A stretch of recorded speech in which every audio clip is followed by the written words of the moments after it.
সুপ্রিয় মাছ চাষি ভাইরা আসসালামু আলাইকুম। আশা করি সবাই ভালো আছেন ও সুস্থ আছেন। আজকে আপনাদের জন্য নতুন একটি মাছের ভিডিও নিয়ে চলে আসলাম।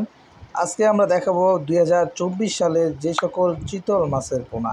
তো আমরা এই মুহূর্তে আপনাদেরকে হাউজের থেকে চিতল মাছের কালেকশনগুলো দেখাবো এবং 2024 সালের নতুন যে সকল চিতল মাছের পোনা আছে তার ভিতরে আমাদের কাছে দেখতেই পারছেন 3 থেকে 5 ইঞ্চির ভিতরে আমাদের কাছে চিতল মাছের কালেকশন আছে অ্যাভেলেবেল, যা এই মুহূর্তে আমি আপনাদেরকে দেখাচ্ছি।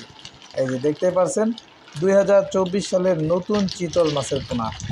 যে সকল মাছ চাষি ভাইয়েরা আমাদের কাছ থেকে চিতল মাছের পোনা সংগ্রহ করতে চান তারা এখনই আমাদের ভিডিওর উপরে দেওয়া নাম্বারে যোগাযোগ করতে পারেন। আর অবশ্যই চিতল মাছ চাষের আগে চিতল মাছের খাবারের জন্য যেই পুকুরে চিতল মাছের চাষ করবেন 15 থেকে 20 দিন আগে থেকে ওই পুকুরে ধানি পোনার ব্যবস্থা রাখতে হবে। কারণ চিতল মাছ জীবিত ধানি পোনা শিকার করে খায়, যেহেতু এই মাছটি রাক্ষসের স্বভাবের একটি মাছ। অবশ্যই আপনাদেরকে চিতল মাছের পুকুরে খাবারের যোগান দিতে ধানি পোনার ব্যবস্থা রাখতে হবে, সেটা কানপোনা মাছ হোক, ফেদি মাছ হোক। এই যে দেখতে পাচ্ছেন আমাদের চিতল মাছের সাইজটা।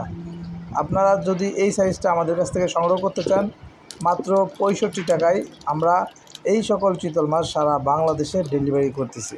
আবারও বলতেছি মাত্র 65 টাকায়, যেহেতু মাছের বাজার দর ওঠানামা করে এবং নতুন মাছ, সেই ক্ষেত্রে এই সাইজটা আপনারা 65 টাকায় আমাদের থেকে সংগ্রহ করতে পারবেন।